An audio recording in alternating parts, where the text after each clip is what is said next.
Hello.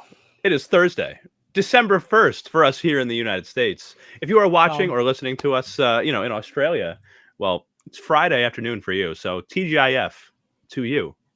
We are here tonight to discuss episode 5 and 6 of the Challenge Australia. Very, very exciting. And let's just get into it, right? Let's do it. Let's just do it.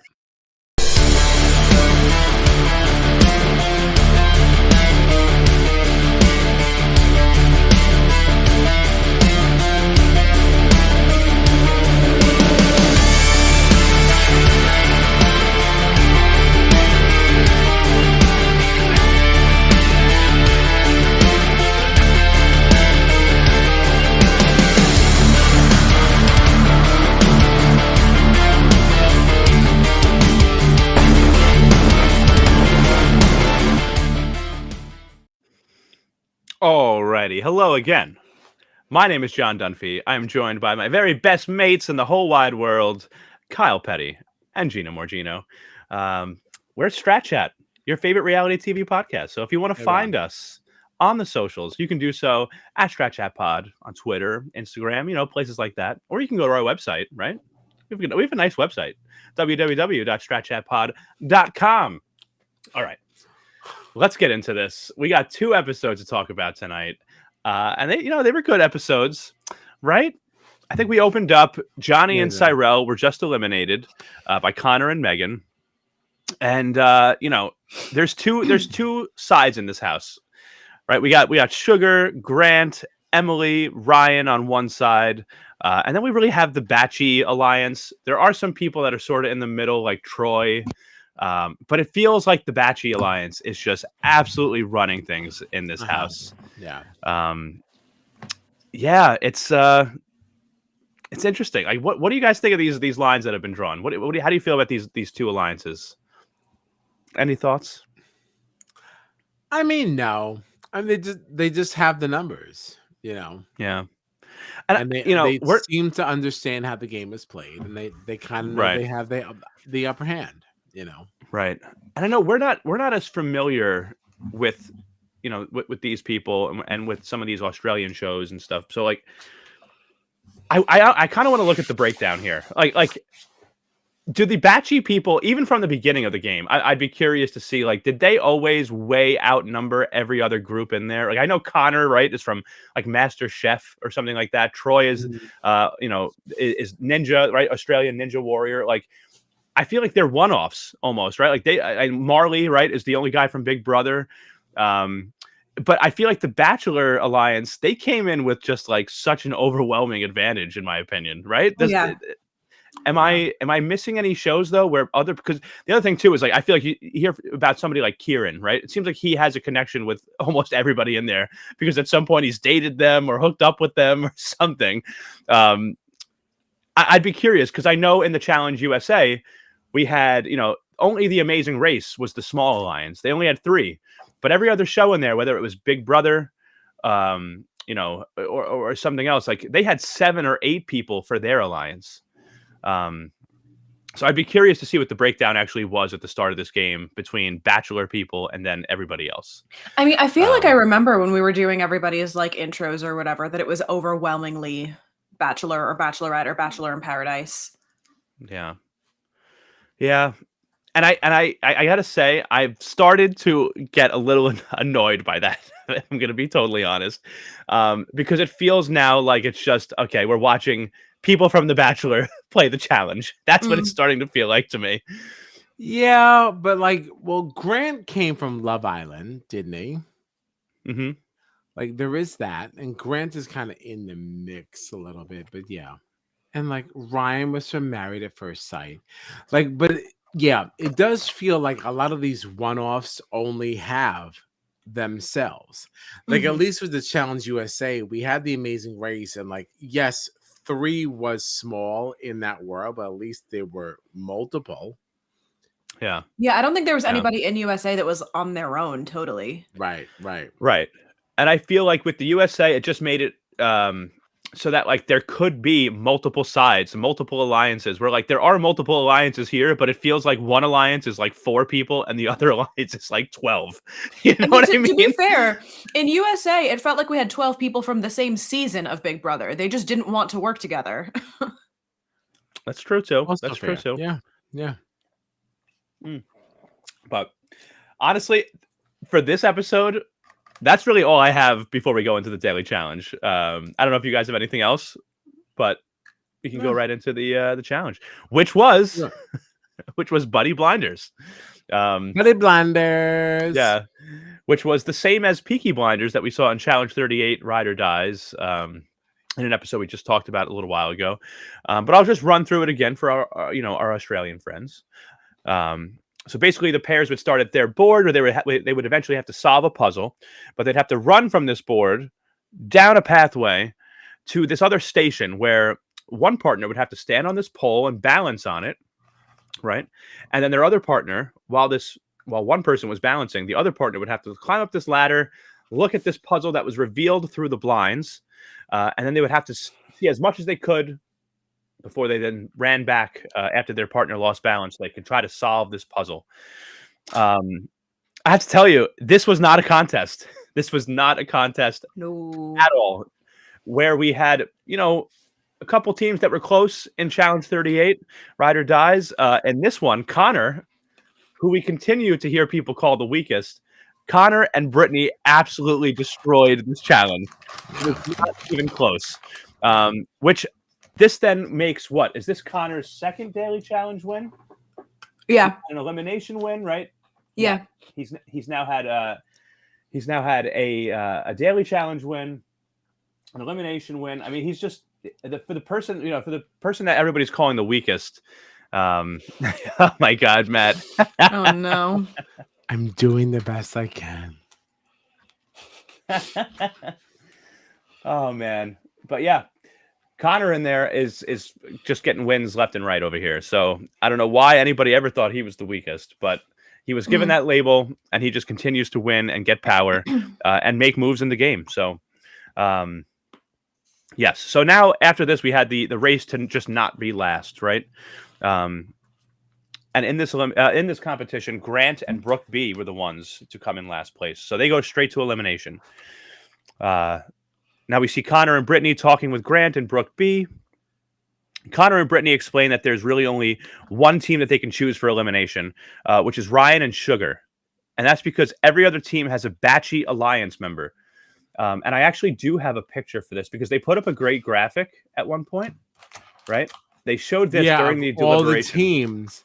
Yeah. Right here. Mm. So the losing pair, of course, like we said, was Grant and Brooke B. That's at the bottom. I had to cut that out to get the rest of it in. But if you look at these pairs, right? Kieran, Batchy Alliance. Next one down, Kiki, Batchy Alliance, right? Megan, the Batchy Alliance. Connor. So the only team, really, that they could choose was Ryan and Sugar. Mm-hmm. Which also kind of makes me feel like I'm tired of this Batchy Alliance. Right. If it allows for like, only one team to possibly be like, that's a lot. Right. Like the fact that there wasn't even like one option that could, one second option. There's not one other team. Still, even if that team wasn't automatically in, Brooke B is from The Bachelor. Right. Right.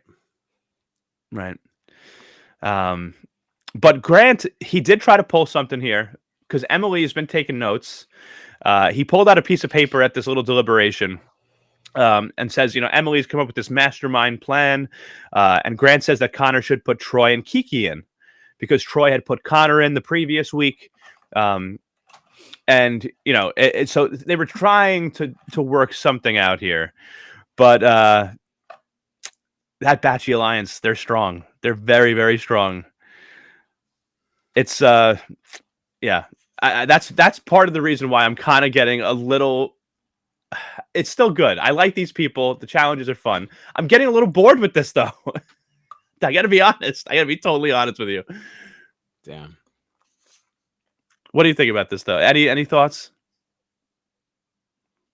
Or do you want to move on? No, I mean it is boring when one alliance just steamrolls another. Mm-hmm. Yeah, Yeah. that's always boring. Yeah. But at this point, Connor and Brittany, they seem to be pretty set on putting Ryan and Sugar into elimination against Grant and Brooke B. So from here, the challengers decide they want to have a little house at the party. And wow, a little house at the party. Do you hear me? A little party at the house. I My didn't even goodness. question it if it makes you feel better. They decide to have a party at the house instead of going out. The Batchy crew is definitely feeling good. But everyone outside of that alliance, and there are not many of them, they seem pretty miserable. There's a point where Emily actually tries to go to try to like talk to some people, maybe try to change things for her alliance. She tries to talk to Conrad, and Brittany like blew up at her. If you remember this conversation, they really kind of got into it here. And like I felt bad for Emily here because it's like, what is she supposed to do? Like, there's one side of the house steamrolling her alliance. She's trying to talk to people and talk game and make some moves and maybe change things in favor for her and her alliance. And Brittany kind of just like went after her. Do you guys have any thoughts on this conversation? I felt like she was like really kind of attacked here, Emily. Yeah, she was. Yeah.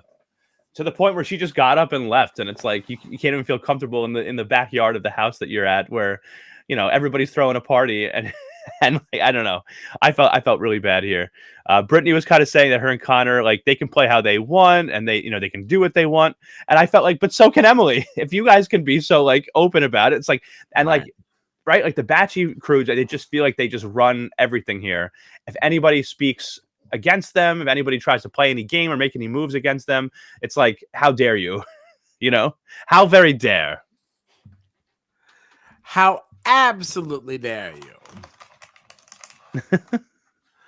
The thing is, like, I feel like it's also the Australian way to not get involved in these social conversations, and I feel like that's part of it. Like, they don't like to play the game like this. Like, they like it to be just like honor based and like competition based. And like anytime you start talking about any kind of backstabbing or anything like that, like the social / political part of the game that we value, I don't think they do. Yeah, that's true. Yeah. It's true. I do think it's interesting also, though. Like, Troy in particular is very interesting to me.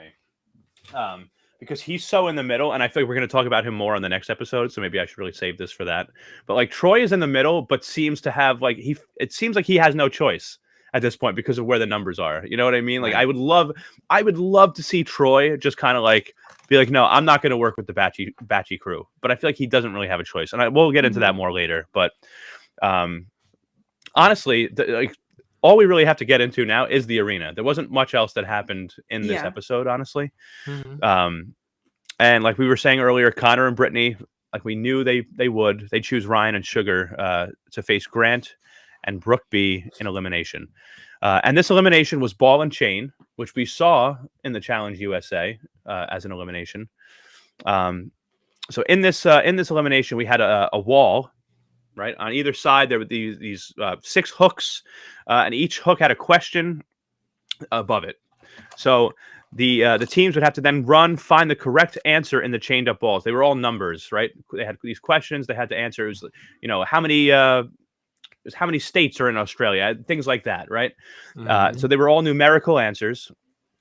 And so one partner would have to, once they thought they had the correct ball and the correct number, one partner would have to lift the other up so that they could get this ball up on top in the correct spot on top of this wall that they had. And the first team to answer all questions correctly wins. Very simple, very straightforward. It went back and forth a little bit. It seemed like it was kind of anybody's game. But at the end of it, Brooke B and Grant ended up taking it. They won the elimination, which we thought meant that Ryan and Sugar were eliminated and would be going home. But we were not correct if we thought that, because Bryony announces that there's a twist. No one is going home tonight. How do you feel about this? The fact that nobody was going home tonight. Did you like that? Like, we had a whole elimination and just the losers got to stay. Stupid. Yeah. What a waste. I was Yeah. pissed Total- because I had already highlighted them on my draft sheet and then had to panic on how to unhighlight them. It just was a total waste of time. Uh-huh. I don't like knowing that I invested 40 minutes in something that doesn't matter. Yeah. Yeah. Yeah. Yeah. Well, especially when we get to the end of the next episode and we see what happens, but we'll work our way through that. We're about to get into it, but the next on was very exciting for this because we knew there was going to be some fireworks immediately. They kind of showed us, it almost looked like there could have been a fight of some kind. It ended up not being as dramatic as the next on made it look, of course, but let's get into episode 6 now. Anybody else have anything on episode 5 before we move on? Mm-mm. Okay. No. Okay. No. So now, episode 6, we pick up back in the arena where we see Grant and Brooke B. What's Matt got to say? Australians love their non-eliminations. It happens in Survivor AU at least once a season, and it's just awkward. And we did see a lot of non-eliminations or non-evictions in Big Brother Australia too. They brought a lot of people back that everybody thought was gone. So Yeah. But so episode 6, we pick up back in the arena, and we find out Brian, he tells us Grant and Brooke B, because they actually won the elimination, they get to choose whether or not they want to stay together for this next daily challenge, or if they want to split up and choose new partners, or not choose new partners, but just receive new partners. Grant kind of takes a little bit of a shot here at Brooke B, which was definitely not smart. He says he wants to be with someone else. Brooke B also says that she wants to be with someone else, but Grant makes it a little personal here.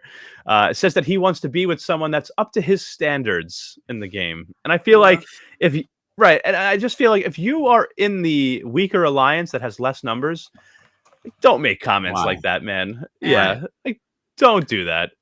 But so they split up, and then we find out that the algorithm in this episode is not this big board that flashes and just chooses names at random. Actually, Connor and Brittany would be the algorithm, and they would choose the pairs for this episode. What did you think about this? Like abandoning the, I know what, we all kind of think it's fixed, right? That this is not the perfect algorithm that just randomly happens to pick the partners that, work out so well. But what did you think about this? Do you like that the winners of the previous challenge that they get to pick the new pairs, or would you rather see the algorithm choose those pairs? Do you have any opinions or thoughts on that? I liked it. Yeah. Yeah, I thought it was fun. I liked it. I wouldn't want to see it all the time, but it was interesting as like a one-off. Here's the thing for me. I liked it, but I think that I would have liked it more if the house wasn't so lopsided. Like if things were more mixed up and it wasn't so clear cut, the lines drawn, I think I would have enjoyed it more. But it was clear exactly what Connor and Brittany were going to do, right? Immediately, So now we leave the arena, we go back to the house, and Brittany's birthday. It's Brittany's birthday. Woo-hoo. And they're supposed to celebrate. Yeah, right. They're supposed to celebrate with a yacht party. But before they can even leave the house, Conrad and Ryan get into it, to the point where it gets so heated that the trip is totally called off. And the lines, they could not be more drawn in the sand than they are. I mean, these alliances hate each other. That's why I wish that they just weren't so lopsided, because it's just like so overwhelming. I mean, like the Batchy crew is just dominating this season so much. Like it's just not fun that way. Yeah. And it was because of this whole like little altercation here that like when Bryony showed up at the house, I didn't think it was going to be what it was. Did you think that like she was going to cut, that they were going to come in? That someone was getting sent home. Right. I didn't think that anyone was going to like get sent home. But when Bryony showed up, I thought that they were going to kind of give like a warning to the house guests and kind of say like, just be careful, because if you are, if you get into any fights, if anybody touches anybody, any physical altercations, like you're going to go home. That's what I thought. My only frame of reference is like anytime that I've seen TJ come into the house, someone goes home. So I was like, oh no, someone's getting kicked out. Exactly, because I feel like once something happens like that, normally, uh, like the host does, they don't just show up at the house for no reason. So when Right. Bryony showed up there, I really thought that like when Bryony showed up, I really thought that they were going to just give some kind of warning, like just be careful. We saw what happened. Make sure it doesn't happen again, something like that. Mhm. Um, but Bryony did not show up to give any warnings or to send anybody home. Bryony showed up to let everybody know that you have to be ready to compete at all times in this game. And they told the house that you're going to get picked up in 10 minutes. We're having a night challenge. So they had 10 minutes to get ready.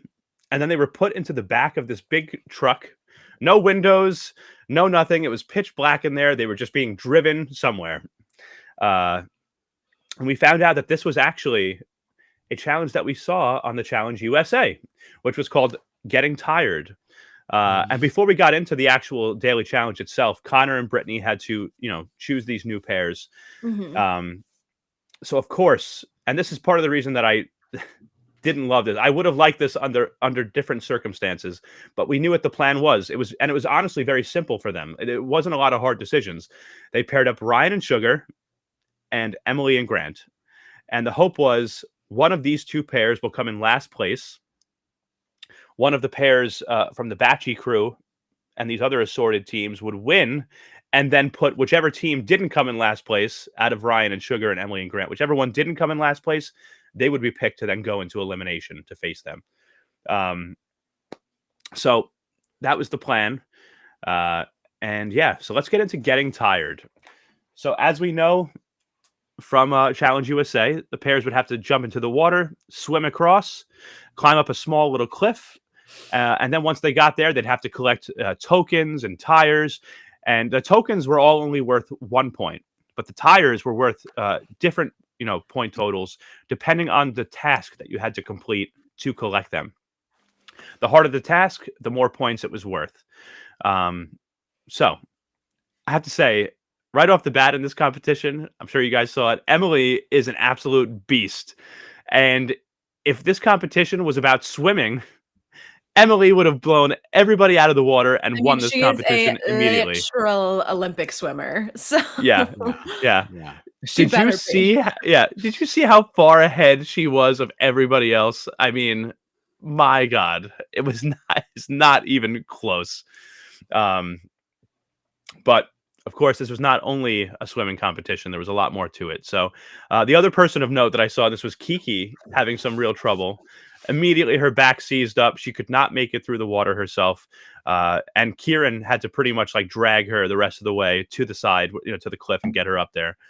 And there was a lot of different puzzles here. And these were different than the Challenge USA puzzles that we saw. Mhm. There was a number puzzle, which was very similar, I think identical to the puzzle that we Yep. talked about in Challenge 38 when in Deep Web, in that Yep. elimination that Amber, Chauncey, Darrell, and Veronica competed in. That was the number puzzle. There was also a basketball task, break a vase task, it was called, a peg tower task, a sun cube puzzle, a pyramid puzzle, and a blacklight puzzle. There might have been one or two more, but those are the ones that I saw and took note of. So a lot of different puzzles, all Because I different point remember, totals. if memory serves, this is the one during Challenge USA that like Angela was stuck at that slide puzzle Yeah, forever. exactly. That was the one in my mind too, the slide Mhm. puzzle that Angela was stuck on for like 2 hours. Didn't move on to anything else. Mhm. And here you really saw how deep the divide was and how overwhelmed and outmatched the Ryan, Sugar, Emily, and Grant side of the house was, because Brooke J at this point said it's basically the entire house versus Ryan, Grant, Sugar, and Emily. And Brooke J is not even part of that Batchy alliance, by the way. Mm. So everybody's running around, tallying up their points, getting their tokens and their tires. Sugar and Ryan, two of the biggest targets in the house, they had started with the puzzle at one point, the number puzzle. They spent so much time on it and eventually just gave up, which meant that for probably almost an hour of this competition, they didn't get any points at all, while everyone in the house was piling up points. Mhm. Brooke J at one point still made a comment that like she was pissed that Grant made that comment about Brooke B and how he wanted a different partner that was up to his standards. And at that point, she started laughing because she noticed that actually Emily and Grant had no points. But what did you think of this challenge? Did you like it? Is anything stand out to you? I mean, nothing crazy stood out. I do enjoy this challenge just because I think it's fun to like watch people scramble. Yeah. But yeah, I don't recall anything noteworthy that we haven't already said. Yeah. Okay. Well, Troy and Brooke J end up winning. They took it home, which was interesting to me because I've been talking about Troy a lot, kind of being in the middle. Brooke J is not a part of the Batchy Alliance, but they're also not on the side of Sugar, Ryan, Emily, and Grant. So Troy and Brooke J win it. Grant and Emily, they came in last place. So they go straight to elimination. So the Batchy crew didn't get exactly what they wanted because they wanted a Batchy crew alliance duo to be the winners. But it still was a good situation for them because Emily and Grant were going straight to elimination, and that was one of the duos that the Batchy crew wanted to see going in there. So, that was a big win for them. Yeah. They got back to the house. Grant and Emily met with Brooke J and Troy. And Brooke J said that she wanted to put Ryan and Sugar in. That was something that she said pretty much right off the bat, just making it known. Mhm. Now, Brooke J gang, rise up. That's right, Matt. That's right. Brooke J, Survivor. Hell yeah, Survivor Australia. Now, Grant and Emily, it was interesting to me because I thought that they actually had like a decent pitch. They tried to convince Troy and Brooke J to put Kiki and Kieran in. And the reason was because not only was Kiki, she was having a bad back, she was, definitely struggling a little bit, but they were both Batchy crew members. And, at some point you have to take a shot at this and try to Right. weaken this alliance. It's the whole thing is weird to me. I just, Troy said, at one point he made a comment like he could take a shot at the Bachelor Alliance, but he feels like if he puts Ryan and Sugar in, that the Bachelor crew will kind of look out for him. But I don't see how this makes sense for him because, like, the Bachelor crew is so tight that, like, if you don't break them up, like, they're just going to dominate. And Right. even if you do them this one solid right now, like, Troy's going to be at the bottom of that alliance. Like, why Right. wouldn't you? Right? Like, what did you think of this? Any thoughts, Gina? No, I do. I think it's stupid. And like it just goes along with, this to me feels very big brothery. Like the one dominant power alliance that always just like picks off the outliers. You have to make the move where you can. If you were in a position of power where you have an opportunity, you have to take it. Otherwise, these people are going to steamroll right over you. I don't really understand the mindset, like you were just saying, of people thinking that they're going to be roped into this mega alliance. No, you're going to be the first person they take out. Even if they do rope you in, you're the first person they take out once they only get into the alliance. Right. Right. Like, let's say you take out Emily and Grant in this elimination. There's only like one more elimination, or if you take out Emily and Grant or Ryan and Sugar, there's only one more elimination where you are going to be working with this Batchy crew, and then you're at the bottom.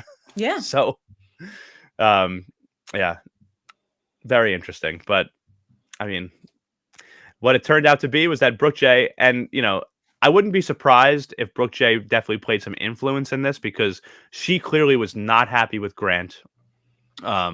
Wanted to put in, Ryan and Sugar, and I think that she probably had a big influence on the decision here, and they chose to put in Ryan and Sugar. That was the official pick, and we got to our elimination, which was called Balls In, which we've seen. This is one of my favorite eliminations, honestly, on the challenge. We saw it in USA. Yeah. We've seen it on many other seasons. So in this elimination, one person plays offense, one plays defense. If someone scores or the ball is dead, the round is over. So we would first have Ryan and Grant. They would go first for 3 rounds, and then Emily and Sugar would go for 3 rounds. If there wasn't a clear winner after those matchups, they would go to sudden death, which would be decided by a coin flip to decide if Ryan and Grant would compete or if Sugar and Emily would compete. And this was a great battle, specifically between Emily and Sugar. Wild. Yeah, this was awesome to watch.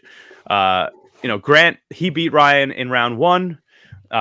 But then we really got to the main event. I mean, this match between Sugar and Emily was incredible. It was crazy.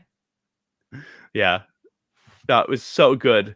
And I did note, Ryan actually at one point said that he had a bad shoulder and kind of had some troubles with, his dislocated shoulder.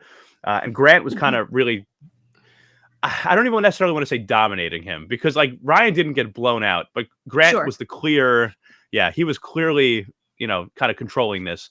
But the matchup between Emily and Sugar was fantastic. I had absolutely no idea where this was going to go. Right. I think Sugar ended up getting 1 point to Emily's 0. Right. So Grant beat Ryan in round 1.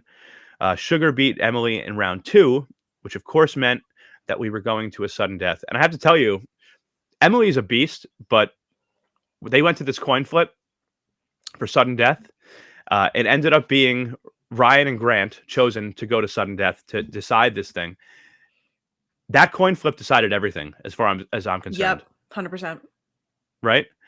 Because if it went the other way and it was Emily and Sugar, Ryan and Sugar would still be in there. But instead, the coin flip went the other way, which meant that Grant and Ryan would have to battle it out. And Grant beat him. Grant got the point. Man, this was one of my favorite eliminations of this whole season. It was a really good one. Yeah, it was. Yeah, I was glued to my screen watching this one. Yeah, but it's funny because we got to the end of last episode, right? Episode 5, where nobody went home, but Ryan and Sugar technically lost the elimination. And here we are at the end of episode 6, and who's going home? Ryan and Sugar. So you actually did not need to... Right. Which was fine for me because that meant I didn't have to rewrite my list. But boring. Right. It ended the way it should. Yeah. The people that should have gone home, that were already technically eliminated, they ended up being eliminated again. So, yeah, I gotta tell you, Ryan, he was okay. I could leave him or take him, but I'm sad to see Sugar go. I really like Sugar. She was a beast. Yeah. But now we got our usual algorithm. We went back to that. The only 2 pairs that I, really took note of that the algorithm gave us were Marley and Emily. Marley being pissed because now he's stuck with this person, Emily, who's one of the biggest targets in the house. So if they go after her next week, he's alongside her, so he could be a victim of that. And then Grant and Brooke J. Brooke J super pissed at Grant for making that comment about Brooke B. Yeah. Clearly working with the side of the house that she's not on, and now they're paired up. So that to me is interesting. And when you have these pairs, it's great because you might just be a victim of who you're partnered with, right? It's like, I'm not a target, but my partner is. Right. So those are the 2 pairs that I made note of to look out for next episode next week. So any other thoughts about this episode before I go to the next on, and then we wrap this thing up? I don't believe so. Got nothing else. All right. I think the challenge looks very cool that we're about to see. It looks like they're in another big moving vehicle. I feel bad for Kiki. She was getting kind of thrown around. We know her back is already in rough shape, and it looks like she's going to take some hits here. Her partner, I forget who her partner is for next episode, but I don't remember. Her partner made a comment like, it looks like Kiki's body is going to fall apart any second. So we'll see what happens with her. And then it looks like, if you remember in the beginning of the season, Kieran had that hookup with Audrey. They got into the shower together. Yes. That caused some controversy. It looks like Kieran is going to have some kind of phone call home in the next episode or 2. And he may have to deal with the consequences of this hookup that he had with Audrey, who's not even in there anymore. So, right. Woof. Yeah. But that's all I've got for these 2 episodes. You guys have anything else? That's all I got. No. Got nothing else. All right. Well, it's been very fun to go down under again with our Australian friends. If anybody else from the U.S. has been watching, thank you very much. Hope you guys watch, listen, like, subscribe, all that kind of stuff. If you want to find us on the socials, you can do so at Strat Chat Pod. on Twitter and Instagram, or head over to our website too. It's www.stratchatpod.com. All right, we'll be back next Monday night. We'll be talking Survivor, 9:30 p.m. Eastern Standard Time in the U.S. So that'll be Tuesday afternoon for our Australian friends. And then, of course, we'll be back next Thursday, 10:30 p.m. Eastern Standard Time, talking the Challenge Australia. Again, for our Australian friends, that's Friday afternoon. So we will see you soon. Thanks for tuning in, and have a great night, great afternoon, great weekend. So long.